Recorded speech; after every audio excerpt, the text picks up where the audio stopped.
All right, welcome everybody to another edition of Leadership Blend with your host Ricardo D. Rice. I'm riding solo, so no interns, no guests, just me. So hang on.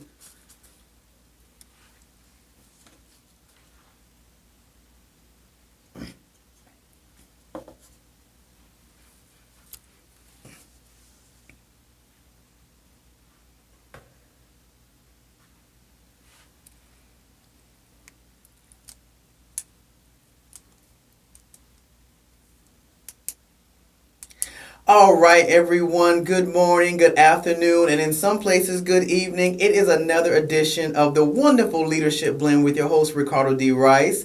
Welcome to a new week. This is not the second week of February, I don't believe, so I could be off my days. Everything's been running together. But Scott, can I get an applause because today is a very special day. For all of you that do not know, finally my book came out on Thursday. So, yes, there's that. I finally put the pen to paper and finally put the book out. So, Calculated Conflict is officially available on Amazon.com and the website. But you probably want to go to Amazon. It's a little faster. Just go to Amazon so you can get it mailed to you, and I can just see the fact that you supported me. So, it's a great day. It's a great day. I will say that I have been overwhelmed by the friends, family, and associates that have already purchased the book. For all of you that have, I need you to read the book. Hopefully you love the book, and I need you to write a review on Amazon.com for me. Just show some love. So I appreciate it. For those of you that do not know, the Calculated Conflict is a leadership book, but it's specifically a conflict leadership type book. So whereas most books talk about leadership in its array, my book focuses on conflict in itself. So Calculated Conflict is a theory that I've created. This will probably be a 3-book series. Book 2 is actually the cornerstone of the series. So book 1 is just an introductory book, but you're going to need book 1 because book 1 goes over all the variables that are in Calculated Conflict, which, yes, as a doctorate student, I have created a new leadership theory that I will be introducing in book 2. So book 1 talks about generations, baby boomers, Generation X, Generation Y, how they work in the workplace. Why is this important? It's important because if you can understand the mindset of these different generations, you kind of have a leg up because now you understand what they're going to do. You understand how they may perceive things. So all of that is in a chapter in itself. I talk about offsets so that organizations won't get to a certain level of conflict. I'm not even going to that because that's in the book. But I also talk about what is calculated conflict, how can it help, what it does, and then I look at the conflict process as a whole. So you will see the process. Many of you who want to be managers or leaders will definitely relate to that conflict process. And those of you who are already in leadership will also be able to relate to it because it's not anything we haven't seen before and it's not anything that we don't recognize. The terms that I use, the way it's played out, this is all stuff that we recognize, all stuff that we see on a day-to-day basis that we don't realize that will lead us to conflict or is already leading us to conflict. So my book helps you identify that again, and it also talks about different leadership styles. As somebody who works with leaders and managers on a day-to-day basis, I think a lot more people would be a lot more effective if they took the time or had the knowledge to understand the different leadership styles. Transactional, transformational, situational. I know they sound like big words or intimidating theories, but they're actually very practical. And in the book, I make them very practical. So if you're trying to get better in leadership and management, or you want to learn how to really deal with conflict or survive conflict, or actually in my word, calculate conflict, this is definitely the book for you. So go on Amazon.com, look up Calculated Conflict, like calculator. Or if you follow me on Facebook, you can go to my Facebook page at Ricardo Ricky Rice. And it's all over my Facebook page. And I want to say a shout out to my favorite cousin, or she became my favorite cousin, Stephanie, for buying her copy out the gate. And I've been taking a picture of it and actually attaching it to my Facebook wall. So shouts out to my cousin Stephanie.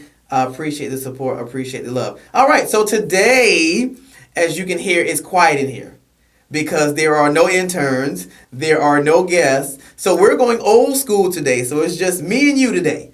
Because I gave the interns the week off. So definitely a shout out to Ashton Merriweather, Sharnae Greer, Myson Craft, and Shamir Henson for being great interns. Everybody look. Okay, so The internship idea kind of came up because I'm used to working with people. And most of you know, especially from the interview that they did last week, which shouts out to them for doing a great job for interviewing me last week because it was a test and it was practice. So they got notes and feedback. And I'm going to give them even more later on today. They don't know that, so that's a surprise. But listen, having an internship program was not something I initially planned. But when you are out in the field and you see individuals, and I'm one who's gone to college and know how hard it is to get into your field, and I see a lot of young people who desire to get into radio, to get into television, that's what made me do the internship program. I interviewed 9 of them, ended up with, I think, 5 of them, but I had about 50-something people apply. This will be an ongoing thing. They're just the inaugural class, so that's why I say shouts out to them, because we're kind of figuring it out as we go. But I will definitely say that these 4 individuals have been diehard in the studio, doing research on guests, getting sprung on the last minute that they were doing the show. So they've really been great interns. So again, I definitely want to give a shout out to them. Today, what I want to talk about today is we're in February. So I know a lot of us made plans and put objectives and goals in place, hopefully in January. And now it's time to check that list and let's see where you stand. Let's see what you've gotten done. For all those who have not gotten anything done, because some of us are out there, I will say that I am proud of myself for getting a lot of my stuff done because the book came out, the internship program started, and there is a leadership conference coming. Yes, I'm going to do a leadership conference coming mid to the end of the year. But for those individuals who have not accomplished a lot on your list, today is your day. So we're going to go back over the stuff that is really important, the objectives, the goals. For those of you that said you want to start a nonprofit or start an organization and you just haven't been able to do that yet because you don't know where to start, we're going to do that today as well. So today is foundational day again, which I probably will try to do at least once a month. So for those of you who have already done this stuff, let me know. Call in 404-355-8699. I want to hear about your process. How's it going? What questions you may have, marketing plans, business plans, all that good stuff. Because again, the stuff that I go over when I'm solo is the stuff that goes into your business plans, your marketing plans, all that good stuff. And we're actually going to talk about branding today. Yes, that is a word that is becoming very popular. It's not an old word. It's just becoming a lot more influential because of things like social media and stuff of that magnitude. Now you're really having to understand what it means to brand your organization, because a lot of us are not privy and don't have the finance to hire a branding manager who will take care of your branding for you. So we're going to go over that as well. So we're going to jump right into it. And again, these are not new terms that I'm getting ready to go into. And for some of you, it's probably a repeat. But I've spent time this weekend with a lot of folks, and they're still at square one. So we're going to start there today. So what do I need to start my organization? What do I need? What should I be writing down? Where should I start? Well, you definitely want to start with your mission statement. What is your mission statement? Your mission statement talks about what your organization is going to do. It talks about the goal of your organization, and it should be no longer than 1 paragraph. So you want to be something simple, something concise that when it's said, people understand the name of your organization and what it does in that 1 sentence, maybe 2. But again, you don't want to be longer than a paragraph because most of the time it's going to be your elevator pitch. So I always tell people when I say elevator pitch, what is elevator pitch? It's exactly what it sounds like. If you were stuck in an elevator with Oprah or an executive from ABC and you have to pitch them in that elevator ride, and let's say with Oprah, she's probably going to the penthouse. Well, I'll probably be with her because we're both going to the penthouse. But she's probably going to the penthouse. So from the ground level to the time you get to the penthouse, that is the time you have to pitch your organization to her to hopefully garner her support or at least pique her interest. So when you do your mission statement, you want to keep that in mind. That's why it should be no longer than 1 paragraph, because it's probably going to be the thing that especially if you're the creator of this organization, or if you're the COO or CFO of this organization, your mission statement should be the thing that's ingrained in your head. So that when somebody asks you, well, hey, what does your organization do? Bam, I remember my mission statement. Well, phase 2 is designed to expand the articulate abilities of music, dance, theater, bands for first generations or low income students. So it's something you want to be able to rattle off. That was mine for phase 2, pretty much. It was a little longer than that, but I kind of condensed it really quickly. But the point was to be able to rattle it off the top of your head.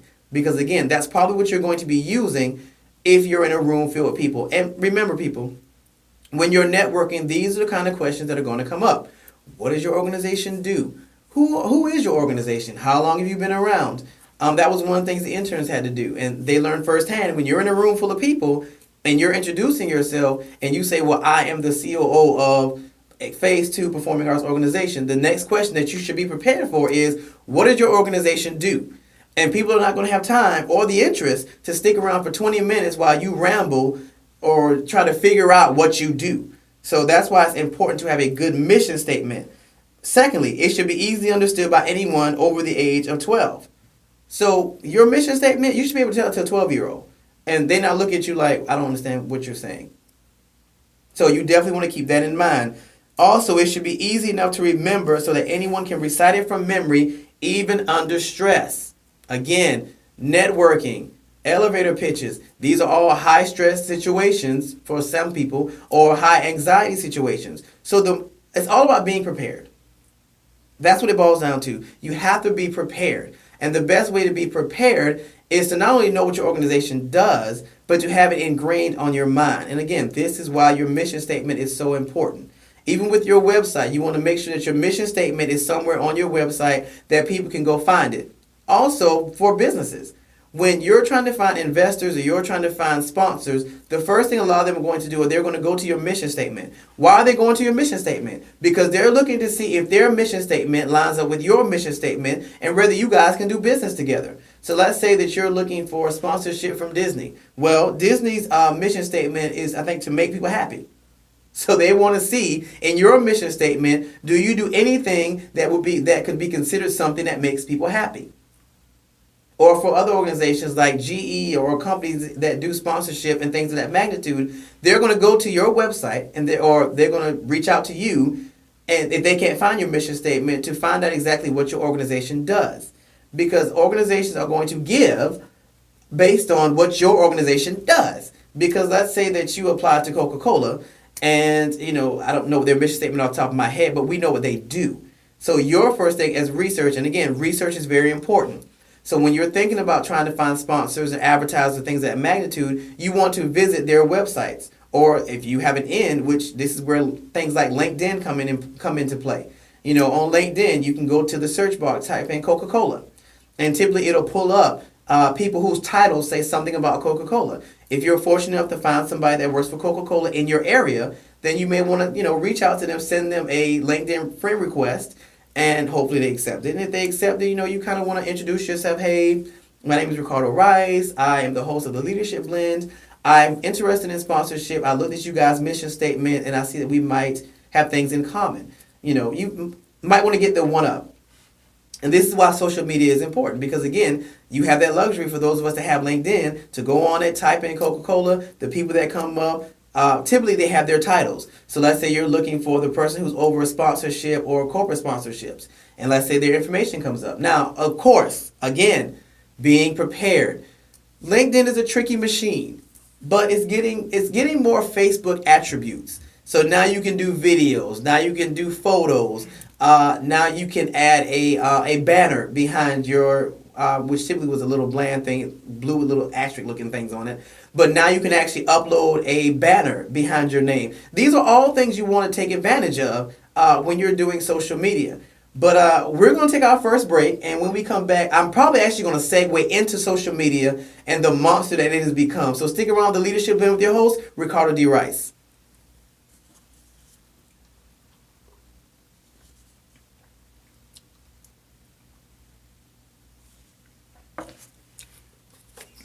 All right, you guys, we got through the first segment.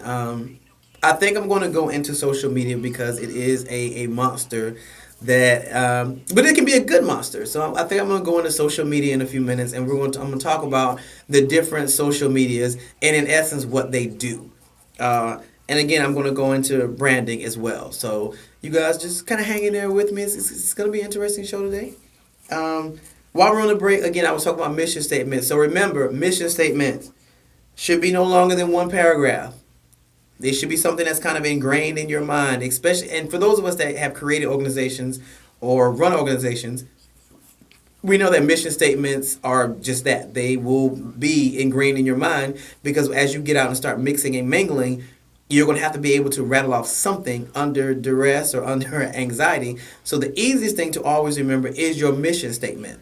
So if you can remember your mission statement and condense it down to one sentence or two max, definitely not a paragraph, you'll be good to go. Remember, keep it simple. So you want to be something that you can say to a 12-year-old and they actually understand it. Well, we'll say a teenager, at least a teenager. So you want to be able to say it to a teenager and they understand what you're talking about. And remember, it's again something you want to be able to recite from memory. So remember that. Make it simple, make it concise, make it precise, and try to do it in at least one sentence or two sentence max, no longer than a paragraph. All right. So when we go back from break, I will be talking. Probably, I'm going to segue into social media because it's something that people really are struggling with. And it took me a hot minute. I wouldn't even say I mastered it. It took me a hot minute to understand the flow of it, and even I'm still working with it. So I want to talk about social media when I get back from break, which will be in a few minutes. All right, everybody, we are back on this week's edition of the Leadership Blend with your host, Ricardo D. Rice. Again, a quiet studio, which actually now feels weird because I'm so used, and I'm looking at Scott, I'm like, Scott, there's nobody but me today. But you know what? You got to do what you have to do. So, all right, when we left, I was talking about mission statements, getting you guys prepared to go into branding, and I ended up talking about social media. So I'm going to stay there. All right, so, because I've had to have this discussion with the interns who I'm still fighting with about this sometimes. All right, so social media. Social media is no longer something you can avoid.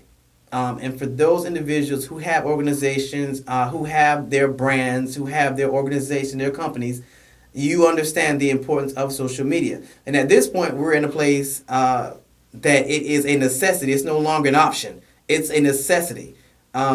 So let's see. I would say the four main social media outlets you want to utilize is definitely Facebook, definitely LinkedIn, Instagram, and as much as I hate to admit it, you need Twitter too. Now, these things, especially for, I'll say, baby boomers, Generation Y may kind of struggle with it. Millennials and Generation X, with the kind of inclusion of Generation Y, are probably okay with it. Baby boomers, definitely. And in reality, most of your CEOs and COOs, most of them are baby boomers, which means they are the oldest generation. You're talking about people who have survived Vietnam Wars, things of that magnitude. So you're talking about the oldest generation. I know because I work with a lot of them. Social media is just not something they do. The other generations kind of have learned to deal with it, and they've kind of learned what it is. So let's kind of get into what each one does.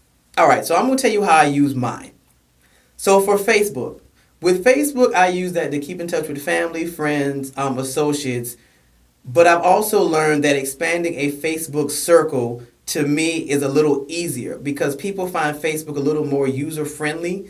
It's not as complicated as some of the other ones, but it does have a lot of complicated elements because what happens now is typically people have their Facebook page, but then you create a business Facebook page.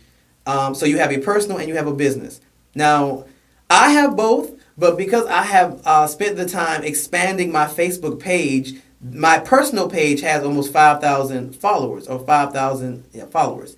My business page has less because I didn't create my business page until probably about 6 or 7 months ago.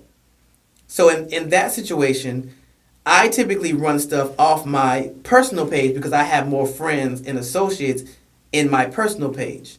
Now, if you're new to Facebook, then you probably want to create the both of them. Now, I keep up with friends and family and associates on my Facebook, my personal Facebook page, but I use that to transfer them over to my business page. So that's an idea as well. Your business page gives you a lot of options. So the biggest thing is analytics. You definitely want to see your analytics. What are analytics? It's the breakdown. So it tells you if you're doing videos and stuff, it tells you who's viewing it. It usually gives you their age. It pretty much gives you their demographics, their ages, how long they're watching, things of that magnitude. which in essence, and these are business decisions. For me, because I have a media outlet, a radio show, I definitely need those kinds of metrics when I sit down to talk to sponsors and advertisers. So all you guys that want to do media, television, radio, things of that magnitude, these are things that will become very important to you. Analytics. For websites, I use GoDaddy for my website. So what I discovered is there's Google Analytics. So my Google Analytics tells me who comes to my website, where they're coming from, what they're looking at, things of that magnitude. Even with Blogspot, I have a blog. So I use blogger.com. Blogger.com gives me those same analytics, and actually it gets more specific. So with blogger.com, it gives me their age groups, the country they're looking at it from, what post they looked at the most, how many people have looked at it. These are the kinds of things that are important for when you decide to get sponsors and advertisers. So you definitely want to always, anything that you use, even with LinkedIn, I've noticed that LinkedIn also gives you analytics. I didn't realize the importance of these things until I started sitting down with potential advertisers and potential sponsors. These are the kinds of things you want to be able to present. Hey, my social media garners XYZ. Well, who's your target audience? Well, if you have your analytics, it breaks all that down. With my YouTube channel, which is primarily why I started migrating away from Facebook and started focusing more on my YouTube channel, because YouTube gives me those analytics. And again, it gets very specific. So it gives me that breakdown. And mind you, this is the kind of stuff that would go in your marketing plan and your business plan. So if any of these social media outlets can make it easier for you, let them, because they're already showing you what your traffic does. So they're telling you what they're looking at, how many people looked at this post. And again, even LinkedIn does it. I did not know that until a couple of months ago. LinkedIn breaks it down for you as well. So what is LinkedIn? Very good question. LinkedIn, the simplest thing to explain about LinkedIn is kind of like a professional Facebook, in essence. Now, the problem I'm seeing with people on LinkedIn is they think it's Facebook. It's not Facebook. It's more of a professional network where you can expand your professional circle with people you either want to do business with or people you may be doing business with. For me, it's a very funny outlet because most of the people that I interact with on a day-to-day basis who are still learning me or new associates don't know what I do outside of my job. So when I'm trying to migrate them to do business with them, I send them to my LinkedIn page. Why? Because my LinkedIn page is my professional side. So on my LinkedIn page, you see the book on my page. You see the projects that I've done on my page. You see the internship stuff on my LinkedIn page because that is my professional page. So again, those individuals who are in business or who own companies or things of that magnitude, or even if you're trying to get to another level of business, because it's not just for people who own businesses. It's also for people who are trying to get into companies or trying to change careers, things of that magnitude. Your LinkedIn page is a very valuable instrument for that as well. So let's say you are a manager now for, and I'm going to use a very simple example. Let's say you're a manager now for McDonald's, but you have your eyes on Burger King. I'm just saying, I know it sounds crazy, but you have your eyes on Burger King. So you can go to LinkedIn, type in Burger King, and see, the people that come up there. And again, LinkedIn is going to pull the individuals who have Burger King in their titles. So it's going to pull up all those individuals. And let's say you're trying to get to the store manager level because now you're an assistant manager. Well, let's say that you do a search and a district manager for Burger King comes up. There you go. You have a one-up. So you can add them as a friend. And again, hopefully they'll accept it. So again, same lines as Facebook. Hopefully they accept it. And there's your opportunity to reach out to them and say, hey, my name is Ricardo Rice, and I'm currently working for McDonald's as an assistant manager. I have aspirations of becoming a general manager. Do you guys have any opening in your organization?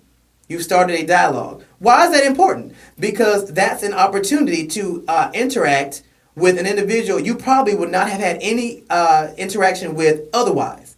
So that's one of the purposes of LinkedIn. So there you go. LinkedIn, Facebook, differences. Facebook can be professional, but typically Facebook is more of a casual business setting, to be generous. I know people think of it very personal, but I've learned to use it for both. So when I need things for my organization or when I need things for my radio show, I throw up a post because my circle, my community on my Facebook page is so vast that most of them do all kinds of things.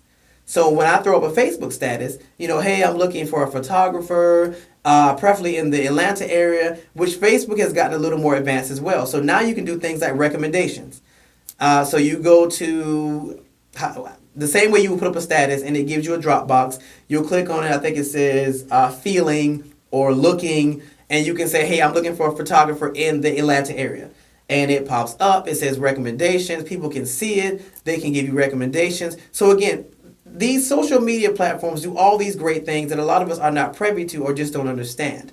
So I want to spend some time talking about it. So let's go back to LinkedIn. All right, so with LinkedIn, your personal page, what do you want to put on your personal page for LinkedIn? Anything pertaining to projects that you're currently doing, projects you may be interested in, job title, banners, all these good things. Again, people are very visual. So anything that you can create to make your LinkedIn page stand out, you want to do it. Now again, you want to do it tapered. What does that mean? You want to do things with class so that when a CEO or a CFO comes across your LinkedIn page, they're dazzled, but not in a bad way. So you don't want to have a picture of you with rollers in your hair, or for guys, you don't want to have a picture of you with a do-rag on, throwing out the peace sign. That's not what LinkedIn is about. You want to have a professional picture. And sometimes professional pictures are not just limited to being in a photography studio. There are so many apps now that can really enhance a picture to make it look professional. So you want to keep that in mind. You want to have a professional picture as your profile picture. And if you have something that stands out, like again, for me, it's my book. So I had a shouts out to Rebecca with the NRAP, I hope I got that right, for doing the cover art for my book, which is absolutely amazing. She created a social media banner when she did my social media handles or my social media artwork for my book. So I just took that because it was already created, and I used that as my banner on my LinkedIn page. What is the banner? When you click on your LinkedIn page, particularly on mobile, you will see the profile, and behind it there's like this blue funny looking overlay behind your picture. You can change that. I didn't know that until recently. They allow you now to change that. But you can only do it on a computer. So you want to go to your computer, you want to go to your LinkedIn page, and you want to create a banner, and you want to put it behind your profile picture. How do you create a banner? All right. So there are programs that are free, such as Canvas. Canvas is a very good one. I was going to say Snapper, but Snapper limits you, and they'll try to make you pay for stuff. I think you get like 2 free ones a month, and then it's like $10 a month. It is very good. But Canvas, I know because I've been using it consistently, allows you to create a banner. Now, creating a banner is really not as hard as it sounds because it's a social media banner. So you go to canvas.com, and at the top of it, when it opens, it gives you all these different banners you can create. So for you, you want to create either a Facebook banner or an actual banner. And then you can go in, you can mix and match it. It gives you examples, it gives you templates, and you just change them. Most people that follow me on Facebook, actually across my social media, you've seen these lovely ads and stuff that I've created. Most of those were created from Canvas, and most of those are created within about 2 minutes. They don't take long. And the more you do it, the better you get at it. And they come out very crisp, very clear. And you definitely want to make sure that you have some good pictures that you can use. Listen, people are very visual. So you definitely want to use stunning pictures, stunning artwork to catch people's eye, which will segue me to Instagram. All right, what is Instagram? Now, I explain to people that Instagram is kind of like the picture Facebook, because on Instagram, you're allowed to do 30-second videos, primarily pictures, and you can write content under the pictures, but typically people are on Instagram for visual.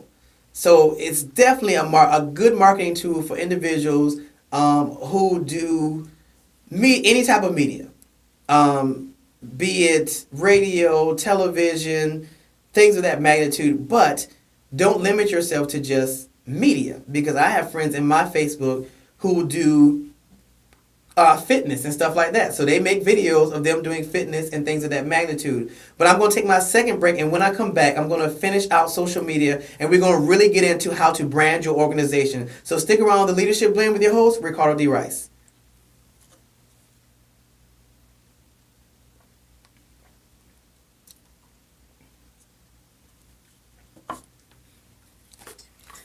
All right, you guys. So I just covered social media. I'm laughing at Sky because he's like, he knows when I do the show by myself, it's just going, and it seems so long, but it's cool.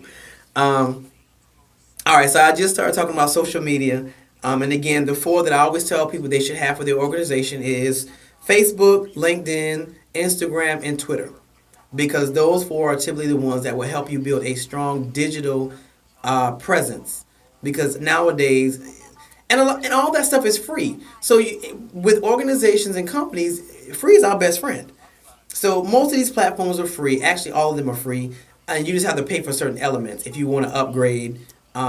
Which I find that doing just using just the basic of these programs or these social media outlets is enough. Now, if you want to upgrade, hey, great. Because for some organizations or some people, you know, some people using LinkedIn and upgrading it may be extremely beneficial to them. Now, this is the kind of things you want to do research on because if you don't have to buy a premium package for these things, don't. But they're no longer optional. These things are necessities. Having social media is a necessity. Now, if you're fortunate enough to be able to hire somebody to do your social media, I say go for it. It makes life a heck of a lot easier. But if you're not and you're a small organization, then you have to learn how to do these things. Listen, when I started my radio show, I played around with social media, but it wasn't anything I did um, all the time. But as growing a business, which having a radio show is a type of business, I had to learn how to do these things. You have to read, you have to research, because all you gotta do is type in mastering social media on Google. You'll be amazed at what comes up. Read through it, get a better understanding, all those good things. All right, we're back. All right, so we are back on this week's edition of the Leadership Blend, and we are talking about social media and what it does, what each one does, to give you a better understanding of why you need it and how you need to utilize it. So when I left, I was getting into Instagram. So I had already covered Facebook. So remember with Facebook, and what you may find with Facebook is oftentimes we start a personal Facebook page first. And I was telling my aunt, because she has a business and social media is almost a dirty word to her. My Aunt Tracy, I love her. Shouts out to Aunt Tracy. Social media is almost a dirty word to her. So we have this conversation every holiday. I'm like, Aunt Tracy, did you start your Facebook? Well, no, I'm going to get around to it. So we finally had a conversation about Facebook. And I explained to her, sometimes it may be easier to utilize your personal Facebook page, assuming that it's not completely out there. Now, I understand your Facebook page is your personal page, and you have the right to put whatever you want to put on your Facebook page. But just remember, if you ever decide to go into business and your Facebook page has a huge following, you may have to start with your Facebook page to migrate your traffic over to your business page. So I will say be mindful of the stuff you put on your Facebook, and just be mindful in general. Because again, this is social media, so people can see what you do. Now, of course, you can always make your social media private, especially Facebook. And here's the thing I told my aunt. With Facebook, you can set your privacy settings so that nobody can just randomly post stuff on your wall. With my page, it's set up that way. So nobody can just go on my Facebook page and just randomly put up crazy stuff. No, anything you tag me in or anything you try to put on my wall has to get my approval. So you can go into your privacy, and it's an option that you can set that says before they post anything on your wall, it has to be approved by you. So that way your wall is protected. So there's a tidbit for individuals, because when I told my aunt that, she breathed a sigh of relief because she did not know you could do that. Yes, you can set your Facebook page to have parameters where people have to go through you before they can randomly post stuff on your page. So there's your tidbit, and that's in your settings. So you go to privacy, it's in there, you can set it, you're good. That way, nobody can post stuff on your wall but you. And if they tag you in something, you have to approve it before it goes on your wall. And yes, you can remove the tag. I do it all the time because I don't want people hijacking my wall. Remember, all these outlets are the digital version of you. So any social media, and I'm going to be honest with you guys. When I do hiring for the company that I'm with, or especially when I was looking for interns, yes, I went to your social media because I want to see what you do on a day-to-day basis. I went to your LinkedIn, I went to your Facebook, because first of all, I have that right. And secondly, I want to know more about who you are. And honestly, it makes the interview process and the screening process a little easier. So you will find that companies are going to your Facebook pages off the rip. So you want to be mindful of that. Same thing goes for your business partners. Yes, your business partners are probably going to go to your business page. And if you don't have a business page, they're going to your personal page because they want to know where their money's going and they want to know what you look like, what your digital imprint looks like. Because this is all digital imprints. Facebook, Instagram, Twitter. These are all digital imprints. This is your digital footprint. So this is what people are going to be looking for because oftentimes people may not get your resume. Sometimes people may not even get to your website. They're going straight to your social media. So you want to make sure that your walls, which is your home page for your social media, you want to make sure that your wall is a good reflection of who you are and what your business does. So there's your tidbit about that. And that's even in matters of business. This is no longer just personal. So your social media is very important. And for all my business owners, listen, this stuff is free. So why pay somebody to do all this stuff, especially if you're a small organization, when you can learn how to master it yourself? All the information that I'm sharing with you today is stuff that I've researched, articles that I've read, stuff that I put into practice to be able to understand this. Like I said, yes, my Facebook page has almost 5,000 followers. My Instagram, I'm working on it, but it has almost 1,500 followers. Now, of course, with Instagram and Twitter, you want to get to the K. So you want the 10K, you want the 4K. You want to get into the big numbers because when you really get into the big numbers, that's when people start taking notice of who you are and what you do. So that's always the goal, to get to the big numbers. But we're done with Facebook. I think I've covered LinkedIn enough. Again, utilize all the things that LinkedIn, all the options that it gives you. So it gives you the option of having recommendations. So people that you work with, they can write a recommendation on your wall. Well, hey, I worked with Ricardo. He was great in aspects of leadership. His show is amazing. And it has their name at the bottom. One of my past bosses, Randy Schneider, GM of Andretti Indoor Karting Games. So it puts that at the bottom of the recommendation. It also allows you to put in your education. It allows you to put in projects. Utilize all these spaces to the best of your ability. Now, again, be mindful of using fluff because people will just put stuff in there to make it look good. People are doing their research these days. So be mindful of putting fluff in there, stuff you're not actually doing, because it will come back to bite you in the tail. So be mindful of that. You want to make your LinkedIn page look, you want to keep it popping, but be truthful because it can come back to bite you.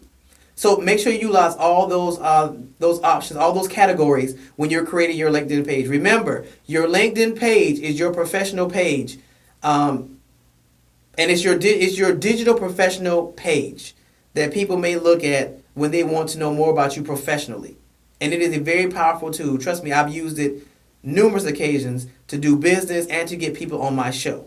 So again, remember, if you're trying to get someplace, go to a professional plateau, go to LinkedIn, type in the company you want to work for, type in potential companies you want to reach out to, find somebody that's working for that company, look at their LinkedIn page. If they look like somebody that's legit, hey, send them a message. Be professional about it. Make sure you are mindful of the words you use because this is a professional network. So be mindful. But that is kind of the purpose of LinkedIn. So there's your tidbit on LinkedIn. Again, Instagram is really all about pictures. And again, this all works together. So there are apps that are out there that are free that will help you create posts that will go on these social media platforms. Again, I use Canvas because it's free and it's easy. They're user-friendly. They're really simple. All you really need is some really good pictures. And yes, these phones that we have now, a lot of them are state-of-the-art phones. So their cameras are almost state-of-the-art cameras. iPhones, certain Androids. Take pictures that look spectacular. Now, for your social media, you can use that kind of stuff. So, go to Canvas, create a Facebook post, throw your picture on it, play around with it so you can understand it. Because you can do that kind of stuff. And there you go. You've created your first post. You can put it all over the place. Most of them Okay, listen. Let me go over this because I didn't find this out for months. There is on most of these apps, like the one I'm talking about now, Canvas, there is a little button that says share. What does that mean? If you click that button, especially on your cell phone, because you can do some of this stuff on your cell phone. You can create the post on Canvas, send it to yourself, and then when you go on your email, you can open it. It's there. Then you hit that lovely button called share, and it's like a little half-cut triangle. It says share, and it has like this little half-cut triangle with circles around it. What does that mean? Share means exactly what it implies. It means you can create something on one thing and share it to all your other social media platforms. So when I do something on Canvas, I create it, I email it to myself, I open that email on my cell phone because that's really the easiest thing to do. And I'm going to show you the beauty of cell phones. So again, I create it on Canvas, send it to myself in an email because you can do that, open it up in that email, click the picture, and when I hold it, hold the picture for about 5 seconds, it gives me options. One of those options says download. So I download the picture I sent myself from Canvas, the post that I created on Canvas. I download it, so now it goes into my gallery. I go into my gallery, I hit it, open that picture, and I go to share. What does that do?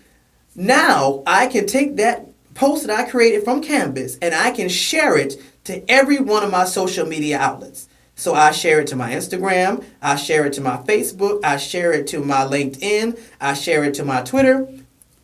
This whole process takes all of 5 minutes. And I did not have to individually go to each one and create a post for each one. I create it and I share it. There's your word of the morning. Share. For social media, it is a godsend.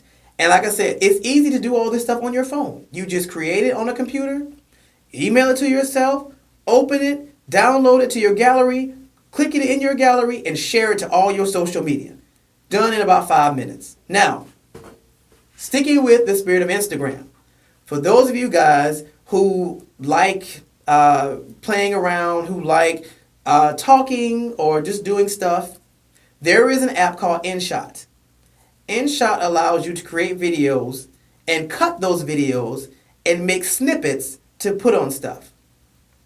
For me, it is great because I use it for my Instagram.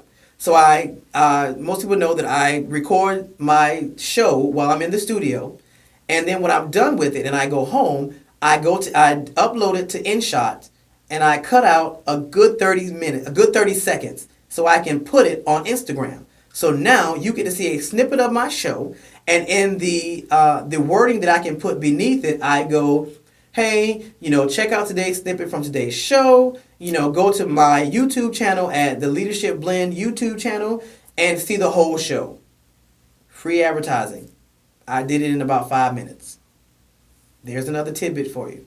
So for those of you that have organizations or companies that are very animated, make you a video, download the InShot app, go in, cut out a good segment, about 30 seconds, upload that bad boy to Instagram, upload that bad boy to Twitter. Twitter and Instagram typically give you, and LinkedIn does it too, I believe, but definitely Twitter and Instagram, they give you a 30-second space so you can upload a video. InShot will allow you to do that.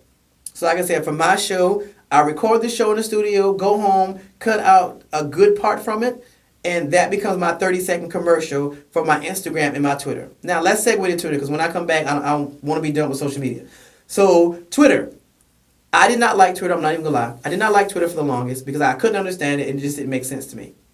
And then when I was watching TV, I realized that when I was watching, I think I was watching The Voice, at the bottom of The Voice, they had a Twitter handle. I was like, they're still using Twitter. Very important.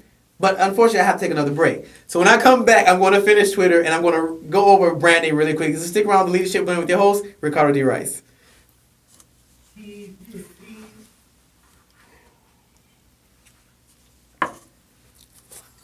All right, you guys. So of course, once it gets good to me, I'm at the end. So we're at the end. When we come back, or when I come back, I'm going into my last segment.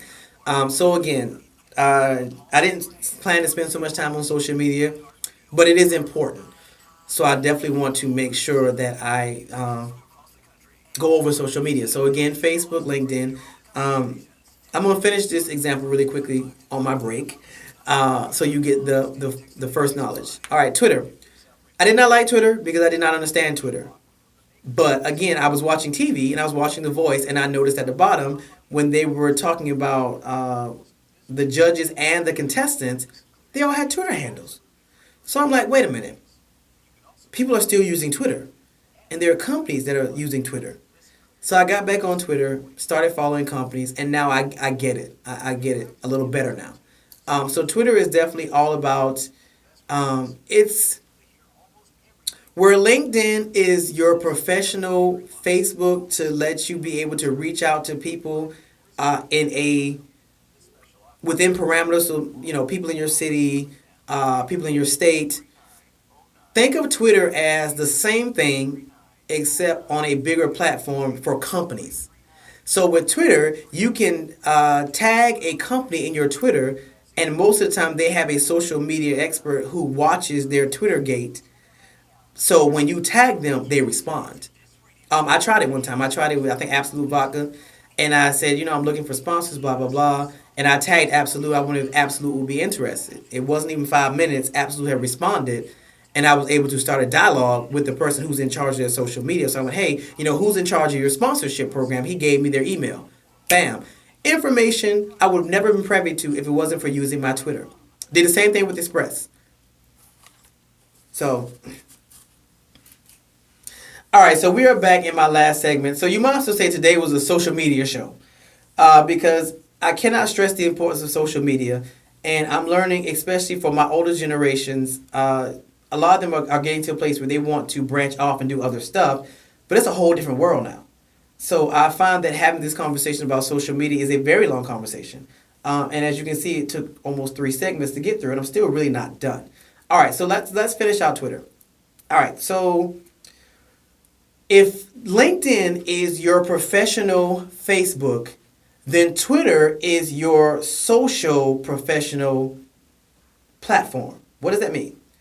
So with the example that I gave with LinkedIn of you wanting to reach out to somebody who's in your area or in your state, Twitter is the advancement of that. So with Twitter, you can tag a company in a post, and because bigger companies have people who handle their social media, they see when you tag them, and most of the time they respond very quickly.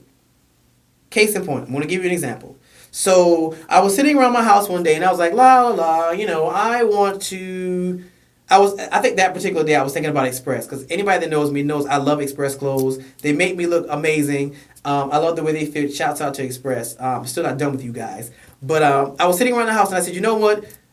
I'm a researcher by nature, so I'm prone to do these kinds of things. So I was sitting around and I was like, it would be nice to reach out to Express, to maybe get them to, sponsor some clothes or stuff like that for my show. So I said, let me experiment with it. Let me try it out. So I took a picture of my Facebook. Now, again, it was a nice picture of me holding my little cousin, Carson. Shouts out to my cousin Amber Gordon and my adorable, I call him my nephew. He's my cousin, but I call him my nephew because I love him that much. It was a picture of me dressed up because my sister had just graduated, and I was holding Carson, and I was dressed up. And I took that picture, and I put it in a Twitter post, and I said, I don't remember exactly, but it was something to the extent of, hey, I would love the opportunity to, I was like, I wonder if I could get Express, and I tagged Express in it. So I went the A with the circle around it, which means at. I did the post, tagged them, and said, I wonder if Express would be interested in me being a sponsor for my show. And I think I said something along the lines of, I think I'm cute enough to represent their brand. So I made that post and I tagged Express in it. And it wasn't even 5 minutes later, Express, a representative for Express responded and said, hey, we think you're all kind of cute. Contact our sponsorship area to get more details. Just that quick. Now, be mindful with Twitter. There are official pages for companies, entertainers, etc. So when you're looking up a company or an entertainer, you're looking for a blue. It kind of looks like when you see a ribbon, like a first prize ribbon, you see the top part of it that kind of looks like a edged out star. That's what you're looking for on Twitter. It has to be like this blue star looking thing with a check mark in it. That means that individual is that individual, and it's certified. So with Express, when I looked up Express, I made sure that I saw the Express page that had the blue star by it. It's not really a star. It's more like I don't even know how to describe it. It's like a ramped up star, but it's blue and it has a check mark in it. And it'll be beside their name. So I looked up Express and I was looking for the blue star looking thing with the ad with the check mark in it. That let me know that that's the official page of Express. So again, when you're and again, this is kind of like I'm trying to figure out the best way to explain it. It's kind of like it's easier access to the companies you may want to get in contact with for sponsorship or advertising or just to reach out because you want to do business with them. Twitter allows you to do that in a digital platform. So that's why it's important as much as I think out of all the four, I have to say that I think Twitter is the most complicated. But Twitter comes with bigger results because like I said, with just the example of Express, and I can give you another example because I did the same thing with Absolute Vodka. So I was sitting around because I was watching some show and they had Absolute Vodka as a sponsor. So I was like, huh. So I like to experiment with stuff. So I did a post and said, I wonder if Absolute Vodka would be interested in sponsoring my show. So I tagged Absolute Vodka in it. And again, wasn't even 5 minutes. I made sure, again, that it was Absolute Vodka's official page. So it had the blue little star looking thing with the check mark in it. That means it's the official page of Absolute Vodka. So I tagged them in a post. Hey, I wonder if Absolute Vodka would be interested in sponsorship. Would love to talk to them. Wasn't even 5 minutes later, the spokesperson for their Twitter page responded. Hey, you should reach out to our sponsorship department. So then I took it private because you can do private messaging. So then I took the conversation private and I said, hey, do you have a contact for that individual in your sponsorship department? Got the email. That whole process took less than 10 minutes. So that's kind of what you want to do with Twitter. So again, Facebook, Instagram. Facebook is your personal page, but you can create a business page with it. But if you don't have the numbers to really jumpstart your business page, then you definitely want to use your personal page. Again, assuming that your personal page is a good representation of you. Again, all these platforms are the digital representation of you. So whatever you put on your wall, which is pretty much your home page, is what people are going to see. So be mindful of that across the board. This is what people are going to see. So think about that when you're doing these things. So every picture you post, all that good stuff. But okay, we have a caller. So caller, you're on the air with Ricardo D. Rice and Leadership Blend. What is your question or comment?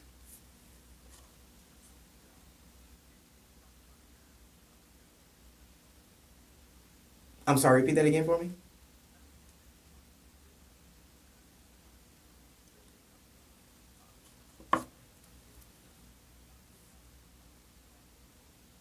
No, sir. I think you might have the wrong show.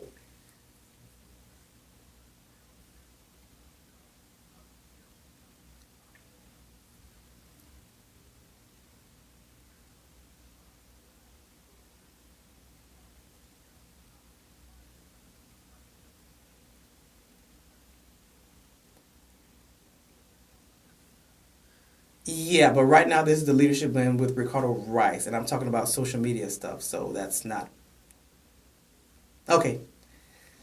Okay, sorry about that, listeners. All right, so this was train of thought.